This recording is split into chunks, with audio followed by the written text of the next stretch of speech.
Hi friends, welcome back to our channel. நம்ம இன்றைக்கி புதுக்கோட்டை மாவட்டம் விராலிமலை தாலுக்கா கொடும்பாலூரில் இருக்கிற மூவர் கோவிலுக்கு தாங்க வந்திருக்கிறோம். இந்த கோவிலானது 1500 வருடங்களுக்கு பழமையான கோவில் அப்படின்னு சொல்கிறாங்க. இந்த கோவில் தஞ்சை பெரிய கோவிலுக்கே முன்னோடியாக விளங்குது அப்படின்னு சொல்கிறாங்க. இந்த கோவிலோட வரலாறு பற்றி தான் நம்ம இன்றைக்கி பார்க்க போகிறோம். வாங்க வீடியோக்குள்ளே போகலாம். இந்த கோவில் சுற்றி பார்க்குறதுக்கு வந்துட்டு 25 ரூபா டிக்கெட் எடுத்துகிட்டு தான் உள்ளே போகணும். இந்த கோவிலோட நுழைவு பகுதியிலே பார்த்தீங்கன்னா ஒரு பெரிய கிணறு ஒன்று இருக்குது பாருங்கள். இந்த கிணற்றுக்கு இயற்கை நீரூற்றும் இருக்குது. அது மட்டும் இல்லாமல் மழைக்காலங்களில் இந்த கோவில் சுற்று பரப்பளவில் பெய்கிற மழையானது அப்படியே இந்த கேணிக்குள்ளே தான் உள்ளே போகிற மாதிரி செட் பண்ணி வச்சுருக்கிறாங்க. இது பாருங்கள், பார்த்தாலே உங்களுக்கே தெரியும். இந்த படிக்கட்டு வழியாக தான் அந்த தண்ணி எல்லாமே உள்ளே போகுது. அதுக்குன்னு சின்னதாக ஒரு வழி விட்டு வச்சுருக்கிறாங்க பாருங்கள். இது வழியாக படிக்கட்டு வழியாகவும் உள்ளே போய் தண்ணி சேமிப்பாகுது. 1500 வருஷத்துக்கு முன்னாடியே இந்த அளவுக்கு யோசிச்சு கட்டியிருக்கிறாங்கன்னா பாருங்கள், நம்ம முன்னோர்கள் எந்த அளவுக்கு இருந்திருக்கிறாங்க அப்படின்னு. அப்போவே அந்த காலகட்டத்திலேயே இந்த கிணற்றோட தண்ணீர் தரைமட்டத்தை விட ரொம்ப கீழே போயிடுச்சுன்னா அப்போதைக்கு உள்ளே இறங்கி தண்ணீர் மோந்துக்கிறதுக்காக தான் அந்த படிக்கட்டே கட்டியிருக்கிறாங்க. இன்றளவும் கிணறு எந்த ஒரு டேமேஜுமே இல்லாமல் அவ்வளோ நீட்டாக இருக்குங்க. தண்ணீரை பாருங்கள், ஒரு பச்சை நிறமும் ஒரு ஊதா நிறமும் சேர்ந்த மாதிரி இருக்குது பார்க்குறதுக்கு. ஆனால் தற்போதைய சூழ்நிலைக்கு இந்த கிணறை யாருமே உபயோகிக்கலை அப்படின்னு தான் சொல்லணும். ஏன்னா அந்தளவுக்கு பயன்பாட்டில் இல்லாத மாதிரி தான் இருக்குது கிணறு பார்க்கும்போது. இந்த கிணற்றில் இருக்கிற அந்த கருங்கல் மேலே பாருங்கள், புள்ளி புள்ளியாக தெரியுது பாருங்கள், அந்த சின்ன சின்ன பாயிண்ட்டு. அது பார்த்திங்கன்னா ஃபுல்லாக இன்டர்லாக்கிங் சிஸ்டம் முறையில் தான் கட்டியிருக்கிறாங்க. ஒரு கல் மேலே இன்னொரு கல் பொருந்துற அளவுக்கு அப்படி கட்டியிருக்கிறாங்க. வெளியே இருக்கிறத விட உள்ளே குளிர்ச்சி கொஞ்சம் அதிகமாகவே இருக்குது இந்த இடத்துல. இந்த கோவில் முழுவதுமே இப்போ பார்த்திங்கன்னா தொல்லியல் துறை கட்டுப்பாட்டில் தான் இருக்குது. இந்த கோவில் முழுக்க முழுக்க கருங்கல்லால் மட்டுமே தான் கட்டியிருக்கிறாங்க. அதோட சிலை அழகை பாருங்கள் எப்படி இருக்குன்னு. பண்டைய காலகட்டங்களில் தமிழகத்தை ஆண்ட பல மன்னர்கள் அவங்களோட ஆட்சி உரிமை குறித்தான போர் நம்ம கொடும்பாலூரில் தான் அதிக அளவில் நடந்ததாக சொல்லப்படுது. இக்கோயிலானது இருக்குவேலிற்குடிய அரசனான பூதி விக்ரமகேசரி எனும் பெரும் வீரனால் கட்டப்பட்ட கோவில் அப்படின்னு சொல்லப்படுது. இவர் 2ஆம் சுந்தர சோழ பராந்தகனின் சமகாலத்தவர் அப்படின்னு சொல்கிறாங்க. பூதி விக்ரமகேசரிக்கு 2 மனைவிகள் இருந்திருக்கிறாங்க. முதல் மனைவி பெயர் கற்றலி பிராட்டி, 2வது மனைவியின் பெயர் வரகுணநங்கை. இவங்க 2 பேர்த்து பேர்களால் தான் இந்த கோவிலே கட்டினதாக சொல்லப்படுது. இதை முறையாக சொல்லணும் அப்படின்னா மொத்தமாக 3 கோவில்கள் கட்டியிருக்கிறாங்க. அதில் முதல் கோவில் முற்றிலும் சேதமடைந்து விட்டது. மீதி இருக்கிற 2 கோவில் தான் இன்றளவும் இருக்குது. 3மே பார்த்திங்கன்னா சிவன் கோவில் தான் கட்டியிருக்கிறாங்க. இப்போ இருக்கிறது 2 கோவில் தான் இருக்குது. இந்த கோவிலோட வெளிப்புற சுற்றுகளில் கல்வெட்டுகள் பதிச்சிருக்கிறாங்க பாருங்கள். இன்றளவும் பாருங்கள் எந்த அளவுக்கு தெளிவாக இருக்குன்னு. அப்படியே எல்லாமே தூய தமிழில் தான் இருக்குது. ஒரு சில எழுத்துக்கள் நமக்கு புரிஞ்சுக்க முடியுது, மற்றதெல்லாம் சுத்தமாக நமக்கே தெரியலை என்ன எழுதியிருக்கிறாங்க அப்படின்னு. ஆனால் இந்த கோவில் இன்றளவும் தொல்லியல் துறை கட்டுப்பாட்டில் இருக்கவும் தான் இந்த அளவுக்கு கொஞ்சம் பராமரிச்சிட்டு இருக்கிறாங்க. இந்த 3 கோவிலையும் உள்ளடக்கிய மிகப்பெரிய திருச்சுற்றும் கட்டியிருக்கிறாங்க. தற்பொழுது முதல் கோவிலும் திருச்சுற்றும் முற்றிலும் சேதமடைந்து விட்டது. இப்போதைக்கு இருக்கிறது 2வது கோவிலும் 3வது கோவிலும் மட்டும்தான் இருக்குது. ராணி மங்கம்மாள் மதுரையை ஆண்டு கொண்டிருக்கும் பொழுது இந்த ஊர் மங்கம்மாள் சமுத்திரம் அப்படின்னு அழைச்சிருக்கிறாங்க. அதன் பிறகு இந்த ஊரை ராணி மங்கம்மாள் ஒரு பாளையக்காரருக்கு தானமாக வழங்கிட்டாங்க அப்படின்னு சொல்கிறாங்க. கொடும்பாலூர் மூவர் ஐவர் கோவில் சுற்றி அகழ்வாராய்ச்சி நடந்ததில் அங்கே கிடைச்ச பண்டைய கால சிற்பங்கள் எல்லாத்தையும் எடுத்து நம்ம திருச்சி, சென்னை, புதுக்கோட்டையில் இருக்கிற அருங்காட்சியகத்தில் தான் கண்காட்சிக்கு வச்சுருக்கிறாங்க. தற்போதைக்கு இந்த கோவிலோட கட்டுமான அமைப்பை பாருங்கள் எந்த அளவுக்கு பிரம்மாண்டமாக இருக்குது அப்படின்னு. இப்போதைக்கு இந்த நடுவில் இருக்கிற கோவிலில் மட்டும்தான் சிவலிங்கம் அமைச்சிருக்கிறாங்க. இந்த கோவிலோட விமானங்களில் அழகான சிற்பங்கள்லாம் அமைச்சிருக்கிறாங்க. அது பார்க்குறதுக்கு அவ்வளோ அருமையாக இருக்குது. இந்த கோவில் 10ஆம் நூற்றாண்டு, அதாவது சோழர்களில் 2ஆம் சுந்தர சோழ பராந்தகன் மற்றும் 2ஆம் ஆதித்த கரிகாலன் காலகட்டத்தில் கட்டப்பட்டது என்று இந்த கோவிலில் உள்ள கல்வெட்டுகளில் குறிப்பிட்டுள்ளது. இதில் முக்கால சோழர்களின் கலை வரலாற்றுக்கும் அவர்களின் கலை வாணிக்கும் ஒரு சிறந்த எடுத்துக்காட்டாக திகழ்வது இந்த மூவர் கோவிலாகும். இந்த கோவில்களில் 2வது கோவிலில் மட்டும்தான் சிவலிங்கம் அமைச்சிருக்கிறாங்க. அதுவும் பார்த்தீங்கன்னா ஒரு 5 அடி உயரத்தில் இருக்குது அந்த சிவலிங்கம். மூலவர் விமானத்தின் கற்கள் ஒன்றன் மீது ஒன்றாக அப்படியே எவ்வளோ அழகாக நேர்த்தியாக அடுக்கி வச்சிருக்கிறாங்க பாருங்கள். ஒரு கல் மேலே இன்னொரு கல் அப்படியே அடுக்கி வச்சு அப்படியே விமானத்தின் கூம்பு போல் அப்படியே அமைச்சிருக்கிறாங்க பாருங்கள். இந்த கோவிலோட வெளிப்புறத்திலிருந்து வெளித்தோற்றத்தை பார்க்கும்போது ரொம்ப ஒரு இறுக்கமான கட்டிட அமைப்பு மாதிரி தெரியுது. ஆனால் கோவிலோட உட்புறத்தில் இந்த உட்புற தோற்றத்தை பார்க்கும்போது அவ்வளோ அருமையாக இருக்குது. இந்த கூம்பு போன்ற விமான வடிவமைப்பை பாருங்கள் எவ்வளோ சூப்பராக இருக்குன்னு. இந்த உயரத்தை பாருங்கள், எவ்வளோ கூம்பு போன்ற ஒரு விமான வடிவமைப்பு பாருங்கள். அப்படியே ஒரு தலை சுற்றலே வந்துடும் போல் அந்தளவுக்கு இருக்குது. ஆச்சரியப்படுத்திருச்சு. அந்த காலகட்டங்களே இந்தளவுக்கு பண்ணியிருக்கிறாங்க அப்படிங்கும்போது. இந்த கோவிலின் கோபுர உயரமானது 32 அடி உயரம் கொண்டது. இந்த கோபுர வடிவ விமான வடிவமைப்பு சுண்ணாம்பு சாந்து ஏதுமின்றி வெறும் கருங்கற்களை வைத்தே அவ்வளோ நேர்த்தியாக கட்டப்பட்டுள்ளது. இந்த கோபுரத்தில் கருங்கற்கள் ஒன்றின் மீது ஒன்றாக அமைக்கப்பட்டு விமானத்தின் உள்பகுதி கூம்பு போன்ற உள்கூடாக அமைக்கப்பட்டுள்ளது. தஞ்சை பெரிய கோவிலும் இந்த முறையை பின்பற்றி தான் கட்டப்பட்டுள்ளது அப்படின்னு சொல்கிறாங்க. பண்டை தமிழர்களின் நாகரிக வளர்ச்சியையும் கலாச்சார மேன்மையையும் உலகத்தரத்திற்கு எடுத்துச் சொல்லும் மதிப்புமிக்கவையாக திகழ்கின்றது. இந்த கோவிலில் சிவபெருமானுடைய பல திருவடிவங்கள் புராண கதைகளுக்கு ஏற்ப மூவர் தளத்தில் சிற்பங்களாக காட்சிப்படுத்தப்பட்டுள்ளது.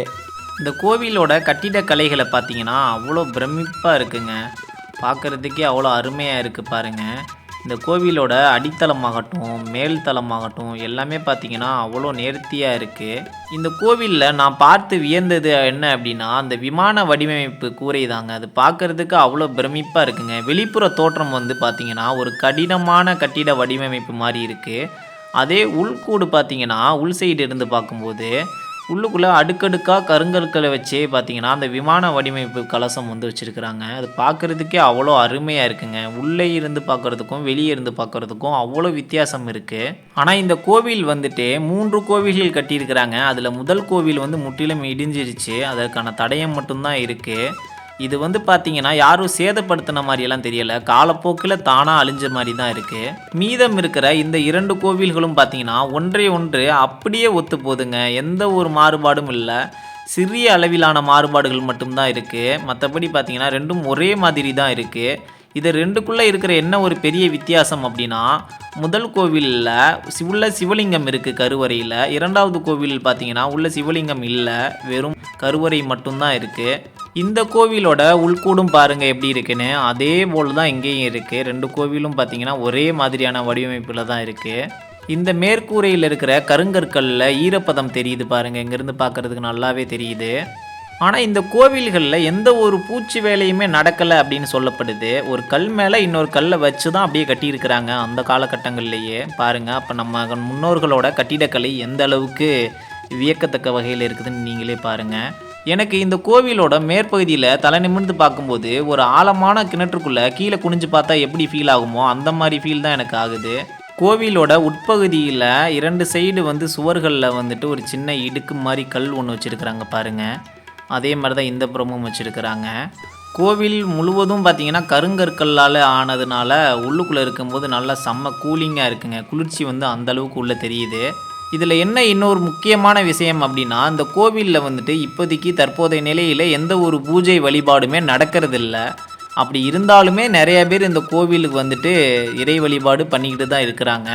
இந்த மூவர் கோவிலோட இந்த 2 கோவில்களின் வாசலானது மேற்கு திசையை நோக்கி அமைந்துள்ளது. இந்த மூவர் கோவிலோட கருங்கற்களாலான பாகங்கள் கோவிலோட சுற்றுச்சுவர்களில் ஆங்காங்கே அப்படியே வச்சிருக்கிறாங்க. அது நீங்களே பாருங்கள். கோவிலோட மேற்கூரையில் வந்துட்டு உச்சியில் வச்சிருக்கிற பாகங்கள் இந்த பாகம் பாருங்கள் இங்கே கீழே வச்சிருக்கிறாங்க. இந்த கோவில் இங்கேருந்து பார்க்குறதுக்கு எவ்வளவு பிரம்மாண்டமாக இருக்குது பாருங்கள். தற்போதைய சூழ்நிலையில் இந்த 2 கோபுரங்கள் மட்டும்தான் இப்போதைக்கு நல்ல நிலையில் இருக்குது. இந்த கோவில் இப்போதைக்கு ஒரு 80% சேதமடைஞ்சிருக்குதுன்னு தான் நம்ம சொல்லணும். ஏன்னா 2 கோவில்கள் மட்டும்தான் இருக்குது. இதற்கு முன்னாடி 3 கோவில்களாக இருந்தது. அதற்கு முன்புறமாக ஒரு பெரிய மணிமண்டபம் இருந்திருக்குது. அப்போதைக்கு இந்த கோவில் கட்டப்பட்ட காலங்களில் 100% முழுமையான ஒரு தோட்டத்தில் இருக்கும் பொழுது இந்த கோவில் எந்த அளவுக்கு பிரம்மாண்டமாக இருந்திருந்திருக்கும் கொஞ்சம் நீங்களே கற்பனை பண்ணி பாருங்கள். இந்த சிதைந்து போன கோவிலோட உதிரி பாகங்கள், அதாவது பாறைகள்லே ஆன அந்த உதிரி பாகங்கள்லாம் இந்த சைடு வச்சுருக்குறாங்க பாருங்கள். ஒவ்வொரு பாறைகளிலையும் பார்த்திங்கன்னா ஒவ்வொரு விதமான சிலைகள் வந்து வடிச்சிருக்கிறாங்க. இங்கே பாருங்கள், இதில் உங்களுக்கே தெரியும் பாருங்கள், இதெல்லாம் ஒரு சிலைகள் வடிச்சிருக்கிறாங்க. யாழியோட சிலை இதில் இருக்குது பாருங்கள். இந்த முன்புறமாக இருக்கிற இந்த கோவில் தான் பார்த்திங்கன்னா ஒரு பெரிய மணிமண்டபம். அதற்கு பின்புறமாக தான் பார்த்திங்கன்னா அந்த 2 கோவில்கள் வச்சுருக்கிறாங்க. அந்த மணிமண்டபம் பார்த்திங்கன்னா முற்றிலும் சேதமடைஞ்சிருக்கு. நம்ம இப்போ வந்திருக்கிற நேரம் பார்த்திங்கன்னா சரியாக மதியம் 2 மணிங்க. இப்போ பாருங்கள், மழை வர்ற மாதிரி மேகமூட்டத்தோட அந்த சுற்றி வளைச்சி இந்த கிளைமேட்டு பாருங்கள் எந்த அளவுக்கு அவ்வளோ அருமையாக இருக்குன்னு. அந்த கோவிலோட காட்சி இந்த மேகமூட்டத்தோடு பார்க்கும்போது அவ்வளோ அருமையாக இருக்குங்க. கண்குள்ளா காட்சியாக இருக்குது. இந்த கோவிலுக்கு அருகாமையிலே பார்த்திங்கன்னா ஒரு தோட்ட வடிவமைப்பில் ஒரு பூங்கா போன்ற அமைப்பை ஏற்படுத்தி அதையும் பராமரிச்சுட்டு வந்துட்டு இருக்கிறாங்க. அந்த தோட்டத்திலிருந்து இந்த கோவிலை பார்க்கும்போது இந்த கோவிலோட அழகு சற்று இன்னும் கொஞ்சம் கூடுதலாகவே இருக்குங்க. அவ்வளோ பிரம்மாண்டமாக இருக்குது. இந்த கோவிலை சுற்றி இருக்கிற இயற்கை சூழ்நிலைகளும் இந்த பூங்கா போன்ற இந்த தோட்டமும் இந்த கோவிலோட அழகை கொஞ்சம் தூக்கி நிறுத்துதுன்னே சொல்லலாம். அந்தளவுக்கு ரொம்ப அற்புதமாக இருக்குது பார்க்குறதுக்கு. காலப்போக்கில் நம்மளோட வரலாற்று பண்டைய நினைவு சின்னங்கள்லாம் இப்படி சேதமடைஞ்சிருக்கும் பொழுது நம்ம இந்திய தொல்லியல் துறை அதை பாதுகாக்கும் நோக்கத்தோடு இதை எடுத்து பராமரிச்சுட்டு வந்துட்டு இருக்கிறது ஒரு நல்ல செயல்னே சொல்லலாம். இங்கே சிவலிங்கம் வச்சுருக்குறாங்க பாருங்கள். ஒரு சேதமடைந்த நிலையில் தான் இருக்குது, அதுவும் பாதி தான் இருக்குது, மீதியை காணோம். அதே மாதிரி தான் இங்கே இருக்கிற சிலைகள் கற்கள் எல்லாமே பார்த்திங்கன்னா அந்த உதிரி பாகங்கள் தான் வச்சுருக்குறாங்க. கோவிலோட முன்புறத்தில் இருந்த அந்த மணிமண்டபத்தில் இருந்த அந்த உதிரி பாகங்கள் தான் அங்கே எடுத்து வச்சுருக்குறாங்க. அங்கே இருக்குது பாருங்கள், ஒரு கல்லுலேயான மண்பானை போன்ற வடிவம் இருக்குது. அப்படியே இந்த சைடு கோவில் சிலைகள், அந்த சிவலிங்கம், அப்புறம் பானை வடிவிலான பாறைகள் அப்படின்னு சொல்லிட்டு எண்ணற்ற பொருட்கள், கரும் பாறைகளான பொருட்கள் மட்டும் இங்கே வச்சுருக்குறாங்க. இங்கே ஒரு சிலையோட சிதைவடைந்த முகம் மட்டும் தனித்து அப்படியே விளங்குது பாருங்கள். எப்படி இருக்குது பாருங்கள், அந்த முகம் மட்டும் பார்க்குறதுக்கு அவ்வளோ நேர்த்தியாக இருக்குங்க. இது எல்லாமே அந்த சிதைவடைந்த மணிமண்டபத்திலிருந்து, அந்த கோவிலிருந்து மீட்டெடுக்கப்பட்ட பொருட்கள் தான் அங்கே காட்சிக்காக முன்புறத்துலேயே வச்சுருக்கிறாங்க. இங்கே பாருங்கள் எவ்வளோ பானைகள் வச்சுருக்கிறாங்க பாருங்கள், அதுவும் பாறைகள்லேயே செஞ்சுருக்கிறாங்க. இங்கே பாருங்கள் கற்களாலான பந்துகள் வச்சுருக்கிறாங்க பாருங்கள், கரும் பாறைகள்லேயே அந்த உருண்டை வடிவ பந்தெல்லாம் வச்சுருக்கிறாங்க. சிலைகள் இந்த சைடு நிறையா இருக்குங்க. சிவலிங்கம், யாழி சிலை அப்படின்னு சொல்லிட்டு ஏகப்பட்ட எண்ணற்ற சிலைகள் வச்சுருக்கிறாங்க. அந்த தூண்கள் அதெல்லாமே வச்சுருக்கிறாங்க. இப்போ அடுத்ததாக இந்த கோவிலை நம்ம ஃபுல்லாக சுற்றி பார்த்தாச்சு. இதுதான் பார்த்திங்கன்னா கோவிலோட வெளிப்புறத்துலேருந்து போகும்போதே பார்த்திங்கன்னா இந்த கோவிலோட தோற்றம் இப்படி தான் தெரியும். பார்க்குறதுக்கு எவ்வளோ சூப்பராக இருக்குது பாருங்கள். அதை ஒட்டியே பார்த்திங்கன்னா அந்த பூங்கா போன்ற அமைப்பு சொல்லியிருந்தேன் பார்த்தீங்களா, அதுதான் பாருங்கள். பூங்காவும் பாருங்கள் எவ்வளோ பெருசாக இருக்குன்னு. நல்லா பராமரிச்சுட்டு வந்துட்டுருக்குறாங்க. அடுத்ததாக பார்த்திங்கன்னா நம்ம இப்போ ஐவர் கோவிலுக்கு வந்திருக்கிறோங்க. ஐவர் கோவிலுக்கு பார்த்திங்கன்னா மூவர் கோவிலில் அங்கேயே தான் இதுக்கும் சேர்த்து டிக்கெட் எடுக்கணும். அது ஒரு இடத்துல மட்டும் டிக்கெட் எடுத்தால் போதும். அந்த டிக்கெட்டே வச்சு நம்ம இந்த ஐவர் கோவிலையும் சுற்றி பார்த்துக்கலாம். இப்போ நம்ம ஐவர் கோவிலுக்கு உள்ளே போய்கிட்டு இருக்கிறோம். இந்த ஐவர் கோவில் பராமரிப்பு பணிகள் நடந்துகிட்டு இருக்குது பாருங்கள்.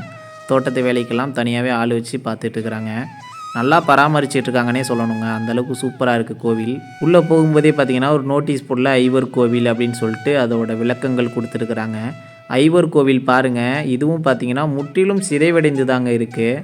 இந்த ஐவர் கோவில் பார்க்குறதுக்கு எப்படி இருக்குது அப்படின்னா, ஒரு கோவில் கட்டிகிட்டு இருக்கும்போது அதோட பணிகளை பாதியிலே கைவிட்டுட்டு போனால் எப்படி இருக்கும், அப்படி தாங்க இருக்குது இந்த கோவில் பார்க்குறதுக்கு. இந்த கோவில் 1500 வருஷத்துக்கு பழமையான கோவில் அப்படின்னு சொல்லப்படுது. இந்த கோவிலோட அஸ்திவாரத்தில் போட்டப்பட்டுள்ள கற்களில் வந்துட்டு கல்வெட்டுக்கள் பதிச்சிருக்கிறாங்க பாருங்கள். கோவிலை சுற்றிலும் முற்றிலும் பார்த்தீங்கன்னா இதே மாதிரி கல்வெட்டுக்கள் தான் பதிச்சிருக்குது. இந்த கோவில் முன்புறத்தில் வச்சிருக்கிற நந்தி சிலை பார்த்தீங்கன்னா தஞ்சை பெரிய கோவிலில் இருக்கிற நந்தி சிலையோட ஒத்து போகுதுங்க. இந்த கோவிலில் இருக்கிற சிலைகள் அமைப்பு பல்லவர் கால பாணியில் இருக்குது அப்படின்னு சொல்லப்படுது. இந்த கோவிலை யார் கட்டுனது அப்படிங்கிறதுக்கான சான்று வந்து இது வரைக்கும் எங்கேயும் இல்லை. அதுலேயும் இந்த கோவிலோட கல்வெட்டுக்கள்லையும் பார்த்தீங்கன்னா இது யார் கட்டுனா, எதற்காக கட்டுனாங்க அப்படிங்கிற சான்றும் வந்து இது வரைக்கும் எதுவும் இல்லை. இந்த கோவில்லையே இருக்கிற இந்த கல்வெட்டுக்களில் சோழர்கள் கல்வெட்டுக்கள் இருக்குது. நம்ம அதை வச்சும் இது சோழர்கள் தான் கட்டியிருப்பாங்க அப்படின்னு நம்ம உறுதியாகவும் சொல்லவும் முடியாது. இந்த தீர்த்த நீர் வர்றதுக்கான வழி வந்துட்டு நான் மேலே ஏறிட்டு உங்களுக்கு காமிக்கிறேன் பாருங்கள். தீர்த்த நீர் தொட்டி இங்கே வச்சுருக்கிறாங்க. இது கருவறையிலேருந்து நேரடியாக அங்கே வர்றது. இங்கே முன்புறமாக அங்கே ஒரு சிலை ஒன்று வச்சுருக்குறாங்க பாருங்கள். இதோட தலை வடிவமைப்பு பாருங்கள், ஒரு கொம்பு மாதிரி 2 சைடும் நீட்டி இருக்குது. அப்படி இந்த புறத்தில் பாருங்கள், இங்கேயும் கல்வெட்டுக்களில் பதிச்சிருக்கிறாங்க. நம்ம கொடும்பாலூர் அப்படிங்கிற ஊருக்கு பண்டைய காலங்களில் சிலப்பதிகாரத்திலேயே கொடும்பை அப்படின்னு இன்னொரு பேர் வச்சுருக்கிறாங்க. கொடும்பை அப்படிங்கிற பேர்லேருந்து தான் கொடும்பாலூர் அப்படின்னு காலப்போக்கில் வந்திருக்கு. அந்த சிலப்பதிகாரத்தில் 2-3 வரிகளில் 6 குளமெல்லாம் தாண்டி நீ கொடும்பை என்னும் கோட்டைக்கு போ அப்படின்னு சிலப்பதிகாரத்திலே 2-3 வரிகளில் கூறியிருக்கிறாங்க. இங்கேருந்து ஐவர் கோவிலுக்கு நீங்கள் வந்தீங்கன்னா இந்த கோவிலோட கல்வெட்டுக்கள்லேயே பதிச்சிருக்கிறாங்க கொடும்பாலூர் அப்படின்னு. அப்போவே இந்த கல்வெட்டுக்களில் போட்டிருக்கிறது நீங்கள் பார்க்கலாம். இங்கே கோவில் மேற்புறமாக பாருங்கள். இப்போ நம்ம கோவில் மேலே தான் நிற்கிறோம், அஸ்திவாரத்து மேலே நின்றுட்டுருக்குறோம். இங்கே நிறைய துளைகளிட்ட கற்களை பார்க்கலாம் கரும்பாறைகளில். இதில் பார்த்தீங்கன்னா ஏதோ அக்னியெல்லாம் எரிய விட்ட மாதிரி இருக்குது, அக்னியாகம் பண்ண மாதிரி தான் இருக்குது. எல்லாம் தீ பிடிச்ச மாதிரி தான் வச்சுருக்குறாங்க. இந்த சைடு பாருங்கள், இதுதான் பார்த்தீங்கன்னா கோவிலோட கருவறைங்க. கருவறை சிவலிங்கம் இந்த இடத்துல தான் அமைஞ்சிருந்துருதுக்கான அடையாளம் இருக்குது பாருங்கள். இந்த சிவலிங்க வடிவமைப்பு பாருங்கள் எண் முகத்தில் வச்சுருக்கிறாங்க. அந்த காலகட்டங்கள்லேயே இந்த சிவலிங்கத்துக்கு பூஜை பண்ணுற அந்த தீர்த்த நீரானது இதன் வழியாகத்தான் அப்படியே வெளியே போகும் பாருங்கள். அந்த காலகட்டங்கள்லேயே எப்படி வச்சுருக்கிறாங்க பாருங்கள். அந்த பாறைகளுக்கு நடுவில் வந்துட்டு அப்படியே தீர்த்த நீர் வந்து வெளியே வந்து அந்த தீர்த்த நீர் தொட்டியில் குதிக்கிற மாதிரி வச்சுருக்கிறாங்க பாருங்கள். எவ்வளோ அற்புதமாக இருக்குது பாருங்கள். இந்த கோவிலோட சிதைந்து போன அந்த கற்களோட பகுதிகளில் இருக்க அந்த சிலைகளோட அழகை பாருங்கள் எந்த அளவுக்கு நேர்த்தியாக இருக்குன்னு. இதுதாங்க நம்மளோட மூவர் ஐவர் கோவிலோட வரலாறு. நம்ம மூவர் ஐவர் கோவிலை பார்த்து முடிச்சாச்சு இப்போ. அதுக்கப்புறம் பார்த்திங்கன்னா நம்ம கொடும்பாலூர்லேயே முசுகுந்தீஸ்வரர் அப்படின்னு சொல்லிட்டு ஒரு கோவில் ஒன்று இருக்குது. இந்த கோவிலுக்கும் அந்த மூவர் கோவிலுக்கும் இடையே ஒரு தொடர்பு உள்ளதாக நம்ம முன்னோர்கள் கூறுறாங்க. அதனாலேயே நம்ம மூவர் ஐவர் கோவிலை பார்த்துட்டு அதுக்கப்புறம் தொடர்ச்சியாக அந்த முசுகுந்தீஸ்வரர் கோவிலையும் ஒரு தடவை பார்த்துட்டு போயிடலாம் அப்படின்னு சொல்லிட்டு இங்கே வந்தோங்க. இங்கே வந்ததுக்கப்புறம் தான் தெரிஞ்சுது இந்த கோவிலோட அழகை பாருங்கள். அந்த குளத்துக்கரை ஓரத்தில் அந்த கரையோரத்துலேயே அமைஞ்சிருக்குங்க இந்த கோவில். பார்க்குறதுக்கு அவ்வளோ சூப்பராக இருக்குது. இந்த கோவில் குளத்துக்கரையிலேருந்து பார்க்கும்போது தரை மட்டத்திலேருந்து ஒரு 6 அடி உயரம் கம்மியாக தான் இருக்க மாதிரி இருக்குது. அந்த கரை இந்த கோவிலை ஒட்டியே போட்டிருக்கிறாங்க. அதனால் பார்க்குறதுக்கு அப்படி நமக்கு தெரியுது. அவ்வளோ சூப்பராக இருக்குங்க. பசுமையாக பச்சை பசேர்னு எப்படி இருக்குது பாருங்கள். இந்த கோவிலோட மூலையில் இங்கே ஒரு சாமி வச்சுருக்கிறாங்க. இது ரொம்ப நாள் உபயோகத்திலே இல்லாத மாதிரி தான் இருக்குது. ஒரு ஃபோட்டோ மட்டும் தான் உள்ளே வச்சுருக்கிறாங்க. உள்ளுக்குள்ளேயே போக முடியல, அவ்வளோ சிலந்தியாக இருக்குது. அதை ஒட்டியே கோவிலோட பின்புறத்தில் இங்கே ஒரு சாமி வச்சுருக்கிறாங்க. இது பார்த்திங்கன்னா மேற்கூரையெல்லாம் ரொம்ப இடிஞ்சு போய் இருக்குங்க. ரொம்ப பழுதடைந்த நிலையில் தான் இருக்குது. பாருங்கள் எப்படி இருக்குன்னு. அப்படி பழுதடைந்து இருந்தாலுமே இன்று வரைக்கும் பூஜைகள் இங்கே நடந்துக்கிட்டு தான் இருக்குது. இந்த கோவிலே உள்ளேயே கிணறும் ஒன்று இருக்குது. அதுலேருந்து தண்ணி இன்னும் ஃபுல்லாக இருக்குது. இந்த கிணத்தோட அஸ்திவாரம் பார்க்குறதுக்கு எவ்வளோ சூப்பராக இருக்குது பாருங்கள். இந்த கோவிலோட கருவறை உள்ளே போய் பார்க்கலாம் வாங்க எப்படி இருக்குன்னு. இந்த கோவிலுக்கு உள்ளே போனோன்னே நான் பார்த்து ஒரு ஆச்சரியப்பட்ட விஷயம் என்ன அப்படின்னா, இந்த சைடு பாருங்கள், கோவிலுக்கு இடதுபுறமாக பாருங்கள், இங்கே ஒரு சிவலிங்கம் ஒன்று இருக்குது பாருங்கள். அதுக்கு பக்கத்துலேயே பார்த்தீங்கன்னா ஜன்னல் மாதிரி இங்கிட்டு வச்சுருக்கிறாங்க. இந்த சிவலிங்கத்துக்கு மேலே இருந்து சிவலிங்கம் மேலே சூரிய ஒளி படணும் அப்படிங்கிறதுக்காக மேற்கூரையில் ஒரு சிறிய துளை ஒன்று வச்சுருக்கிறாங்க. அதுலேருந்து இந்த சிவலிங்கம் மேலே சூரிய ஒளி படுது பாருங்கள். இவ்வளோ ஒரு உயரமான சிவலிங்கத்தை நான் இது வரைக்கும் பார்த்ததே இல்லைங்க. அவ்வளோ ஒரு உயரமான சிவலிங்கம். இந்த கோவிலோட மேற்கூரை அமைக்கிறதுக்கு முன்னாடியே இந்த சிவலிங்கத்தை இங்கே பதிச்சுட்டு தான் அதுக்கப்புறம் தான் மேற்கூரையே வச்சுருப்பாங்க. ஏன்னா மேற்கூரையை இடிக்கிற அளவுக்கு இந்த கோவிலோட சிவலிங்கம் இருக்குது பாருங்கள். இந்த சிவலிங்கம் மூவர் கோவிலில் பார்த்த சிவலிங்கத்தை விட இன்னும் அதிகமான உயரத்தில் தான் இருக்குது. இதுதான் பார்த்திங்கன்னா முசுகுந்தீஸ்வரர் சாமி. உள்ளே தீபாராதனையோட விளக்கேற்றி வச்சுருக்கிறாங்க. மூவர் கோவிலில் இருக்கிற கிணற்றில் இருந்து இந்த முசுகுந்தீஸ்வரர் கோவிலுக்கு ஒரு ரகசிய சுரங்கப்பாதை இருக்குது அப்படின்னு சொல்லிட்டு நம்ம முன்னோர்களால் கூறப்பட்டிருக்கு. அதை இன்னும் இந்த ஊர் மக்களால் நம்பப்பட்டு இருக்கு. இந்த மூவர் கோவிலுக்கும் முசுகுந்தீஸ்வரர் கோவிலுக்கும் ஏதோ ஒரு தொடர்பு இருக்குது அப்படின்னு தான் சொல்கிறாங்க. ஏன்னா அங்கே மூவர் கோவிலில் இருக்கிற அந்த கோபுரத்தோட அமைப்பும் இந்த முசுகுந்தீஸ்வரர் கோவிலில் இருக்கிற அந்த கோபுரத்தோட அமைப்பும் பார்த்திங்கன்னா ரெண்டும் ஒன்றே ஒன்று ஒத்து போகுது. நம்ம முசுகுந்தீஸ்வரர் கோவிலில் சாமியை கும்பிட்டுட்டு அர்ச்சனை பண்ணிவிட்டு நேராக அதுக்கப்புறம் பார்த்திங்கன்னா வெளியே வந்தாச்சு. வெளியே இந்த கோவிலோட சுற்றுப்புறத்தை நல்லா சுற்றி பார்த்தோம். இந்த முசுகுந்தீஸ்வரர் கோவிலும் பார்த்திங்கன்னா தொல்லியல் துறை கட்டுப்பாட்டில் தான் இருக்குது. நம்ம கொடும்பாலூரோட மற்றொரு சிறப்பு என்ன அப்படின்னு சொல்லி கேட்டிங்கன்னா, நம்ம ராஜராஜ சோழனோட மனைவி பிறந்த ஊர் நம்ம கொடும்பாலூர் அப்படின்னு சொல்லப்படுது. அதாவது ராஜராஜ சோழனோட மாமனார் ஊர் அப்படின்னு சொல்லுவாங்க. இந்த கோவிலில் இன்றளவும் பார்த்திங்கன்னா அர்ச்சனையெல்லாம் நடந்துக்கிட்டு தான் இருக்குது. தெய்வ வழிபாடும் இன்னும் நடந்துக்கிட்டு தான் இருக்குது. பார்த்திங்கன்னா உள்ளே இருக்கிற நந்தி சிலைக்கு ஐயா பூஜை பண்ணிக்கிட்டு இருக்கிறாங்க. நம்ம முசுகுந்தீஸ்வரர் கோவிலை ஃபுல்லாக சுற்றி பார்த்துட்டு அதுக்கப்புறம் பார்த்திங்கன்னா பக்கத்துலேயே தொல்லியல் துறை ஆராய்ச்சி நடக்குது அப்படின்னு சொல்லியிருந்தாங்க. அதனால் அங்கே போகலாம் அப்படின்னு சொல்லிட்டு அங்கே வந்தாச்சு. இதுதான் பார்த்திங்கன்னா கொடும்பாலூரில் தொல்லியல் துறை ஆராய்ச்சி நடக்கிற இடம். அந்த இடத்துக்கு முன்னாடி பார்த்திங்கன்னா ஒரு கோவில் ஒன்று இருக்குது. இதுதான் பார்த்திங்கன்னா அந்த கோவில். இதற்கு முன்புறமாக தான் பார்த்திங்கன்னா நம்ம இந்திய தொல்லியல் துறை ஆராய்ச்சி நடத்தியிருக்கிறாங்க. இந்த இடத்த இப்போதைக்கு தார்பாய் போட்டு மூடி வச்சுருக்கிறாங்க மழை பெஞ்சதுனால. இங்கேருந்து தான் பார்த்திங்கன்னா அந்த தங்க குண்டுமணி அப்புறம் பழங்கால சிலைகள் எல்லாம் கண்டு எடுத்ததாக சொல்லியிருந்தாங்க. அதை பார்த்துட்டு போகலாம் அப்படின்னு பார்த்துருந்தோம். இப்போதைக்கு எல்லாம் க்ளோஸில் இருக்குது. தற்போதைக்கு இந்த ஆராய்ச்சியை நிறுத்தி வச்சுருக்கிறாங்களாம். அதனால தான் பார்த்திங்கன்னா எல்லாம் க்ளோஸ் பண்ணி வச்சுட்டாங்க. இந்த ஆராய்ச்சியை போது எடுக்கப்பட்ட அந்த சின்ன சின்ன ஓடுகள், மண்பானைகள், அப்புறம் சின்ன சின்ன கற்கள், செங்கல்கள் இதெல்லாம் பார்த்திங்கன்னா இந்த சைடு ஃபுல்லாக மார்க் பண்ணி போட்டு வச்சுருக்கிறாங்க பாருங்கள். தனித்தனியாக பிரித்து வச்சுருக்கிறாங்க பாருங்கள். எவ்வளவு போட்டு வச்சுருக்கிறாங்க பாருங்கள். கயிறு கட்டி அதில் ஒன்றுனா பிரித்து அட்டை போட்டு எழுதி வச்சுருக்கிறாங்க. எவ்வளோ ஆழத்தில் எடுத்தது, எந்த இடத்துல எடுத்ததுன்னு சொல்லிட்டு நோட் பண்ணி வச்சுருக்கிறாங்க. ஓகே ஃப்ரெண்ட்ஸ், அடுத்ததான் நெக்ஸ்ட் வீடியோவில் இன்னொரு நல்ல பதிவோடு சந்திக்கலாம். Bye bye.